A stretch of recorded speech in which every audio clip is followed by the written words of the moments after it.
That's kind of how I missed out on Max B. I'm just being straight up honest. And Jim ended up signing him because Jim seen the vision, because Jim had an outside vision of Max. I grew up with Max. Charlie Rambo, play all day, joking all the time. So when he came to me and said he's gonna start rapping, I was like, yo, Charlie, stop playing.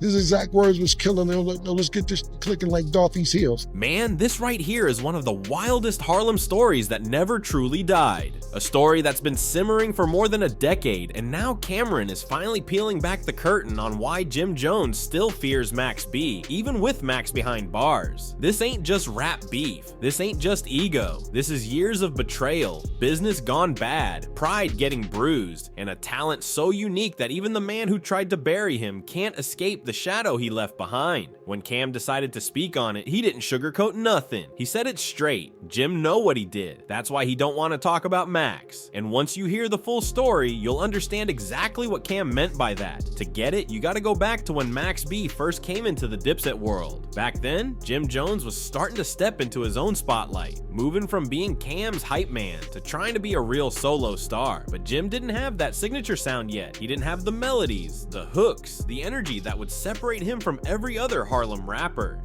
That's when Max B slid into the picture. A dude with a voice like gravel mixed with champagne, a style nobody else had, and a natural gift for wavy melodies that could turn the roughest streets into a party. Max started writing hooks, laying vocals, and bringing a vibe Jim never had before. Before long, Max was behind some of Jim's most iconic moments, especially on We Fly High. Everybody remembers the bailin' ad-libs, the melodic feel, the wavy swagger. Max didn't write the whole song, but he helped shape the sound that turned Jim Jones from a street rapper into a Billboard charting artist. And that's where the crack started. Max felt like he wasn't being properly credited, wasn't being paid fairly, and wasn't getting the shine he deserved for elevating the team's sound. Jim, on the other hand, wanted to keep that spotlight on himself. I would never work for that cornball ass again. Me? I'm a boss. I'm not with that. It's never nothing no more. Like, I look like a boss, I feel like a boss, I taste like a boss. Max Bigger Val. Out of here, man. So Jim Jones, compare the names. Look, Max Bigger Val. Jim Jones.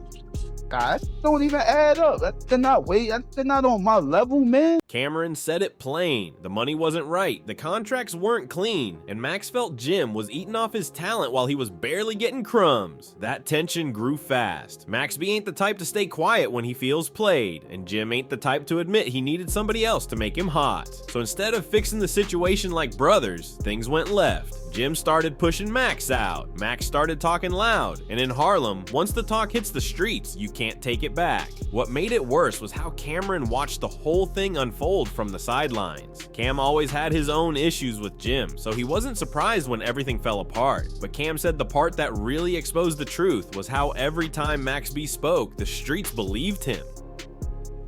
Max didn't hide behind PR, he didn't try to be politically correct. He called Jim out by name, said he built the wave, said he carried the sound, said Jim stole from him.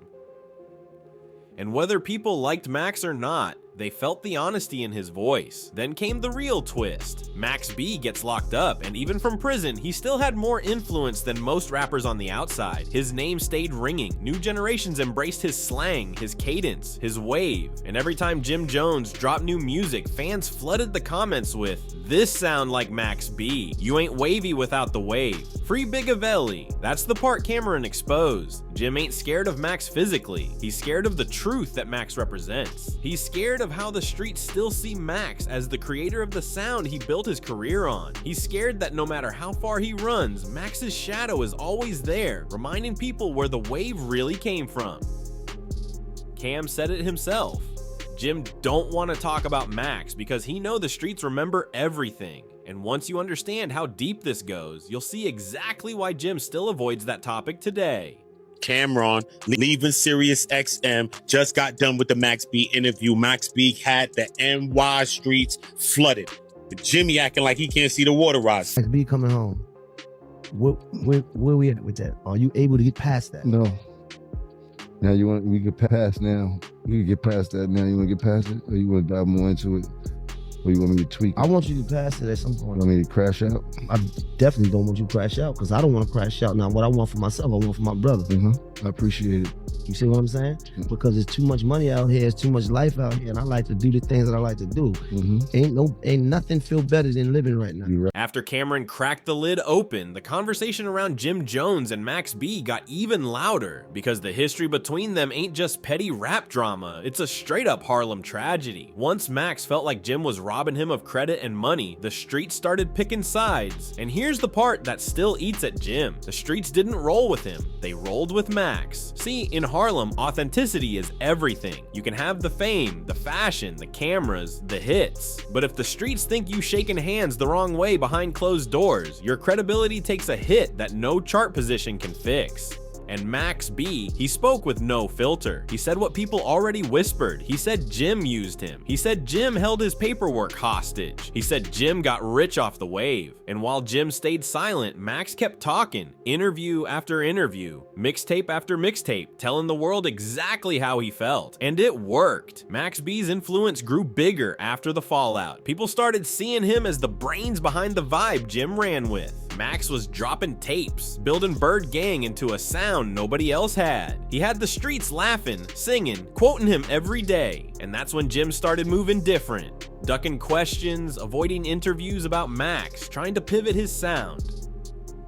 Because the one thing Jim Jones couldn't escape was the narrative that Max B made him hot. That's the kind of thing no rapper ever wants attached to their name. Then things got even darker. Max B caught the case. A case so wild it shut down his whole career overnight. Conspiracy charges, a trial that dragged on, and eventually a sentence that took him off the streets for years. Fans were devastated. The wave movement was put on pause, and the culture didn't know if Max was ever coming home. But here's what shocked everybody. Even while locked up, Max B still had more influence over Harlem than Jim Jones did. Let's go. Where's Gordon?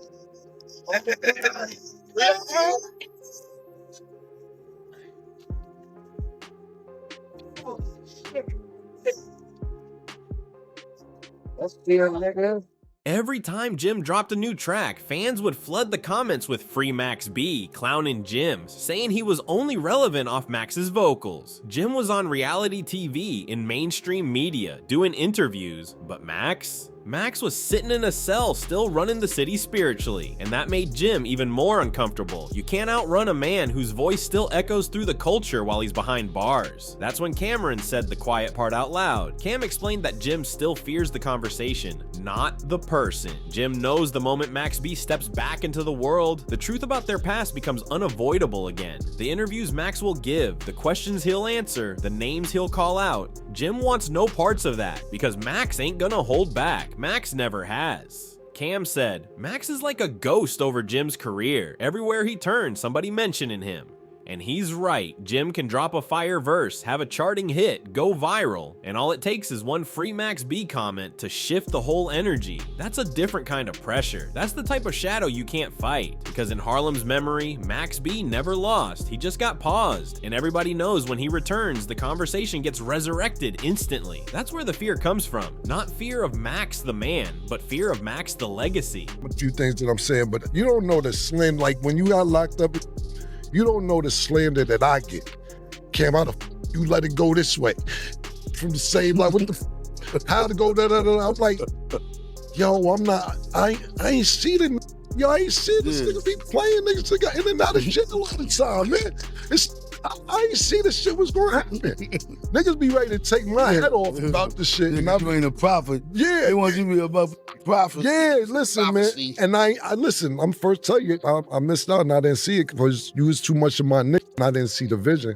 And sometimes what it is, not even talking about you, because you turned out to be something that You still got me in though. oh no, You did listen. everything in your you was like, look, go see bro.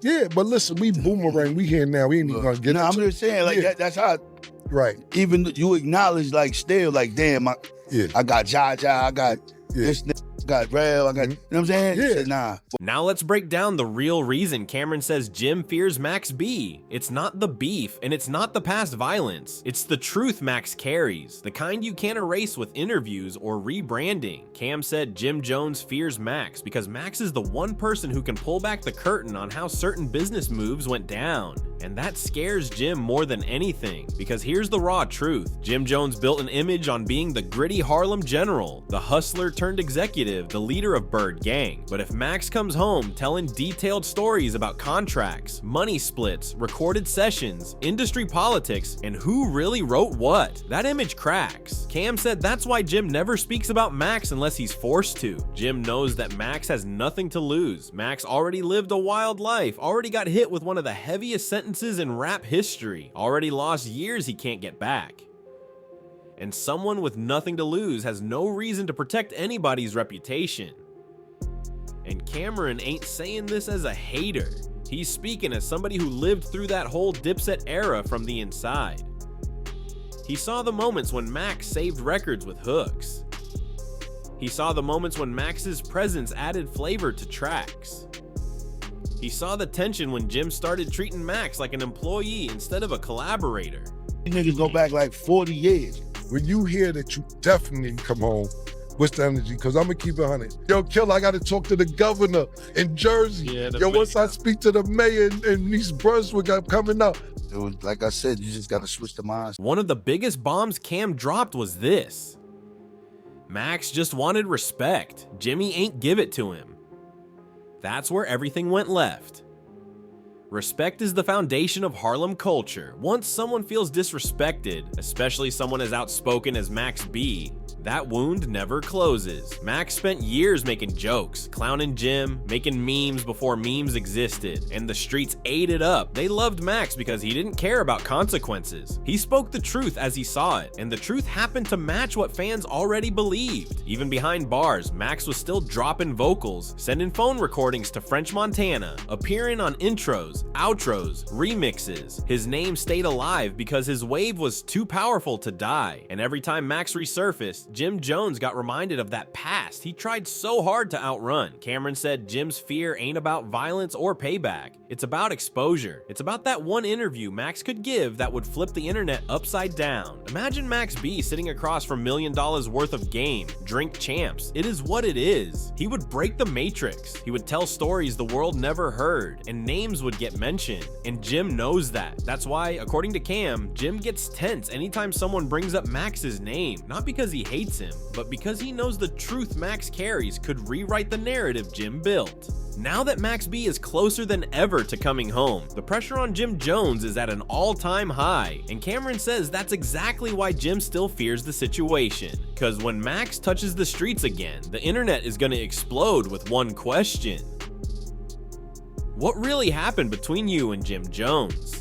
Max won't dodge it. He won't sugarcoat it. He won't dance around it. He's gonna tell his side raw and unfiltered. And that's what Jim's been trying to avoid for over a decade. Cam said that Jim fears the conversation more than the man, because when Max talks, the culture listens, the streets listen, Harlem listens, and most importantly, the truth listens. Jim's whole career evolved past the Dipset era. He built himself into a respected artist, a businessman, a fitness personality, a viral moment generator. But even after all that growth, one whisper of Max B instantly resets the energy and reminds everyone of those early cracks. Jim tried to keep his distance, he tried to keep the peace, he tried to rebrand his legacy, but the streets don't forget, and that's exactly what Cam was exposing. Cam said Jim knows that if Max ever tells the full story, the phone calls, the deals, the arguments, the fallout, the culture will shift again. Not because Max is a saint, but because Max's version aligns with Harlem's memory. Max was the wave, Max was the sound, Max was the energy, and Jim knows that deep down. That's why Jim moved the way he did over the years. Careful, quiet, selective. He didn't want to reignite old beef. He didn't want to invite old wounds. He didn't want to give Max B supporters something new to chew on. But Cam's revelation reopened the wound anyway, because Cam said the fear ain't physical, it's emotional. Max B represents the part of Jim's career that he couldn't control, and no matter how many years pass, that shadow stays right behind him. The most powerful thing Cam said was this: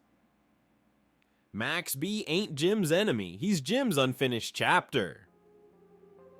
That line explains everything. Max B is coming home soon, and when he does, the world is gonna watch both men, not to see violence, but to see truth. Whether they make peace or stay distant, the streets finally want the story straight. Jim Jones created hits, built movements, evolved into a respected figure. Max B created a wave, made history, and inspired a whole generation of artists. 2 Harlem legends, 1 fallout, 1 truth left to uncover. And now, thanks to Cameron exposing it, the world finally knows why Jim still fears that moment. The moment Max B walks back into the spotlight and the streets ask the one question Jim's been avoiding for years. What really happened between y'all?